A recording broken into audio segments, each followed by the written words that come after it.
Friends, welcome to money compass. இது SPO update மட்டும். நீங்கள் என்னோட சேனலை முதன்னு பார்க்குறீங்க அப்படின்னா என்னோட சேனலை சப்ஸ்கிரைப் பண்ணிக்கோங்க. வாங்க இன்றைக்கி என்ன அப்டேஷன்னு வீடியோக்குள்ளே போய் பார்க்கலாம்.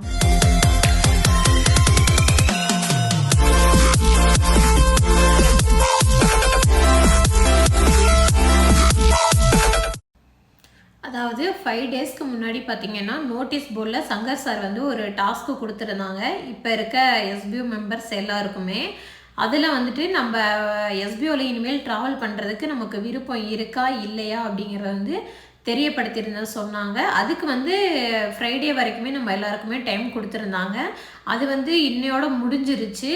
அதுக்கு வந்து இன்னும் 2 நாள் வந்து எக்ஸ்டெண்ட் பண்ணலாம் அப்படின்னு சொல்லியிருக்காங்க. அதாவது சண்டே வரைக்கும், சண்டே நைட்டு அப்படி இல்லாட்டினா மண்டே மார்னிங் வந்து இந்த ஆப்ஷன் வந்து க்ளோஸ் ஆகிடும். ஸோ இன்னும் பண்ணாதவங்க வந்துட்டு பண்ணிக்கோங்க அப்படின்னு சொல்லியிருக்காங்க. இதில் அக்செப்ட் கொடுத்தவங்க எவ்வளோ பேர் அப்படின்னு பார்த்தீங்கன்னா 1,90,351 மெம்பர்ஸ் கொடுத்துருக்காங்க. ரிஜெக்ட் கொடுத்தவங்க எத்தனை பேர் அப்படின்னு பார்த்தீங்கன்னா 7,946 மெம்பர்ஸ். இதில் வந்து அக்செப்ட் ரிஜெக்ட் ரெண்டுமே கொடுக்காம இன்ஆக்டிவாக இருக்கவங்க வந்து பார்த்தீங்கன்னா 1,02,361 மெம்பர்ஸு. இந்த இன்ஆக்டிவாக இருக்கவங்களுக்கு தான் வந்துட்டு இன்னும் 2 டேஸ் வந்து எக்ஸ்டெண்ட் பண்ணியிருக்காங்க. அதாவது சண்டே நைட் க்ளோஸ் ஆகிடும், அப்படி இல்லாட்டினா மண்டே மார்னிங் வந்து க்ளோஸ் ஆகிடும். அதுக்குள்ளே வந்துட்டு நீங்கள் யாராச்சும் கொடுக்காம இருந்தீங்க அப்படின்னா இந்த டாஸ்க்கை வந்து கம்ப்ளீட் பண்ணி முடிச்சிருங்க. அதுக்கப்புறம் வந்துட்டு இந்த ரிஜெக்ட் பண்ணவங்கலாம் வந்துட்டு இனிமேல் எஸ்பிஓவில் வந்து ட்ராவல் பண்ண முடியாது. இந்த 8,000 கிட்ட மெம்பர்ஸ் இருக்காங்க. அவங்க எல்லாத்துக்குமே வந்துட்டு ரீஃபண்ட் அப்ளை பண்ணி அவங்களோட அமௌண்ட்டை வந்து வாங்கிட்டு எஸ்பிஓவில் இருந்து அவங்க வெளியே போகிறது தான். அதுக்கப்புறம் அவங்க வந்து உள்ளே வரவும் முடியாது. இதுக்கப்புறம் எஸ்பிஓவில் வந்து ட்ராவல் பண்ணவும் முடியாது. இந்த பிளாக் பண்ண லிஸ்ட்டில் இருக்காங்க பார்த்தீங்களா, இதில் வந்துட்டு யாராவது நான் வந்துட்டு இதுக்கப்புறம் எஸ்பிஓவில் வந்து ட்ராவல் பண்ண எனக்கு விருப்பம் இருக்குது, நான் வந்து தெரியாமல் பண்ணிட்டேன், இல்லை நான் வந்து பண்ணவே மறந்துட்டேன், இல்லை எனக்கு வந்து ஏதோ ஒரு ரீசன் சொல்லி அவங்க பண்ணாமல் இருந்திருக்கலாம், அவங்களோட ஐடியும் சேர்த்து தான் வந்துட்டு சஸ்பெண்ட் ஆகும்.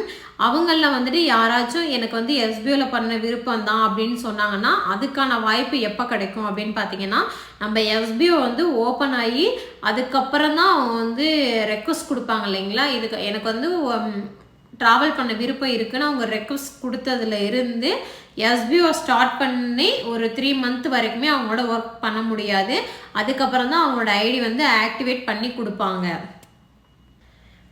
அடுத்து இந்த ரிஜெக்ட் பண்ண பர்சன் எல்லாருக்குமே பார்த்தீங்கன்னா மண்டேக்கு அப்புறமா வந்துட்டு ரீஃபண்டபிள் ப்ராசஸ் வந்து நடக்கும். அஸ் யூஷுவல் தான். உங்களுக்கு வந்து எப்பயும் போல் மெயில் ஐடிக்கு வந்துட்டு, அதாவது உங்கள் எஸ்பிஓட ரிஜிஸ்டர் மெயில் ஐடிக்கு வந்துட்டு மெயில் வரும். அதை வந்துட்டு நீங்கள் ஃபாலோ பண்ணிக்கணும். இதை பற்றின சம்மந்தமாக வந்துட்டு எதுவுமே எஸ்பிஓ நோட்டீஸ் போர்டில் வந்துட்டு அனௌன்ஸ்மெண்ட் வந்து சார் கொடுக்க மாட்டாங்க. உங்களுக்கு வந்து எல்லாம் உங்களோட ஐடி, அதாவது ப்ரொஃபைல், பேங்க் டீட்டெயில்ஸ் எல்லாமே கரெக்டாக இருக்கா அப்படின்னு சொல்லிட்டு வெரிஃபை பண்ணிவிட்டு ஒர்க் ஸ்டார்ட் பண்ணதும் உங்களுக்கு வந்து பேமெண்ட் கொடுத்துருவாங்க. இந்த 1 lakh மெம்பர்ஸ் இருக்காங்க பார்த்தீங்களா இன்ஆக்டிவ் பர்சன்ஸில், இவங்க யாராச்சும் எஸ்பிஓ வேண்டாம் அப்படின்னு சொல்கிறாங்க அப்படின்னா அவங்க எஸ்பிஓ காண்டாக்ட் பண்ணதில் இருந்து 3 to 4 months வந்து ஆகிடும். அவங்களுக்கு வந்து அதுக்கப்புறம் தான் கிடைக்கும். அதாவது இப்போயே இவங்க வந்துட்டு இந்த ஃப்ரைடேக்குள்ளேயே அவங்க வந்து ரிஜெக்ட் கொடுத்துருந்தாங்க அப்படின்னா இந்த ஒரு 2 monthsக்குள்ளேயே கிடச்சிருக்கும். இதுக்கப்புறம் கொடுக்குறவங்களுக்கு வந்துட்டு இன்னும் ஒரு 4 month கிட்டேயே ஆகிடும் அப்படின்னு சொல்லியிருக்காங்க சாரு. இதில் யாராச்சும் வந்துட்டு வேணும் அப்படின்னா, அதாவது எஸ்பிஓவில் வந்து ட்ராவல் பண்ணணும் அப்படின்னு சொன்னாங்க அப்படின்னா ஸோ அவங்களுக்கு எப்பயும் போல் வந்துட்டு 3 monthக்கு அப்புறம் தான் வந்துட்டு அதுக்கான வாய்ப்பே வந்து ஏற்படுத்தி கொடுப்பாங்க. அதுக்கடுத்து வந்துட்டு எஸ்பிஓவில் வந்து நிறைய பிஸ்னஸ் கான்செப்ட் வந்து இருக்கிறதா சொல்லியிருக்காங்க. அதாவது திறமை உள்ளவர்கள் அண்ட் விருப்பம் இருக்கவங்களுக்கு மட்டும்தான் இந்த வாய்ப்பு இருக்கும், இந்த பிஸ்னஸ் ஆப்பர்ச்சுனிட்டி. அதாவது நம்மளோட திறமை என்னவோ, நம்மளோட டேலண்ட் என்னவோ அதை பொறுத்து தான் வந்துட்டு இந்த பிஸ்னஸில் வந்து நம்ம ட்ராவல் பண்ண போகிறோம் அப்படின்னு சொல்லியிருக்காங்க.